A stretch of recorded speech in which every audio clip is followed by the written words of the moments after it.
Қайырлы таң, балалар. Қалдарың қалай, көңіл-күйлерің қалай? Ендеше дайын болсақ, бүгін біз сабағымызды жақсы көңіл-күймен бастайық. Мен сендерді шаттық шеңберіне шақырамын.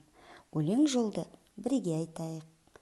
Ашық менің жүрегім, ылғи күліп жүремін. Бірге ойнап бір жүрер достарым көп білемін. Тамаша, жарайсыңдар, балалар. Балалар, бүгін біз мамандықтың бәрі жақсы дегендей өлкетану сабағынан Ақсу переқорытпа зауытында жұмыс жасайтын Диастың әкесі Бекжан Шамилханұлының жұмыс орнымен шағын танысамыз.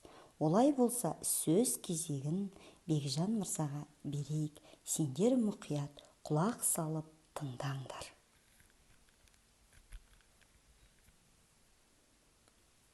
Сәлеметсіңдер ме, балалар? Бұл Ақсу ферроқорытпа зауыты.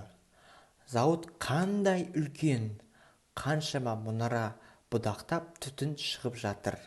Мен осы зауытта 6-шы цехта темір кесуші болып жұмыс жасаймын. Мына суреттегідей темірді кесіп реттейміз. Қараңдаршы, цехтың іші түтін болып жатыр.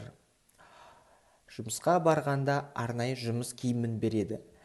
Міне, мына суреттегідей басымызға каска киеміз, көзімізге көзілдірік, қолымызға қолғап, аяғымызға ыстық өткізбейтін етік.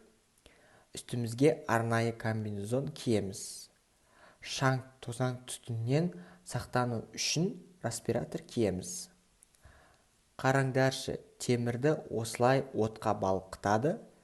Ол жерде қауіпсіздік шарасын сақтау керек.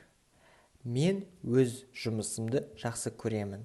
Маған осындай цехта жұмыс істеген өте қатты ұнайды.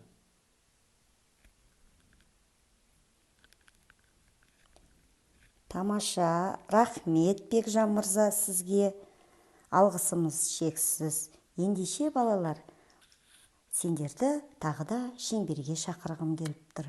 Келіңдер, бірге өлең жолды айтып, бүгінгі сабағымызды аяқтайық. Біз балдырған, тең басқан, дос құшағын кең ашқан, тілегіміз тыныштық, ашық болсын кең аспан. Тамаша, назарларыңа рахмет.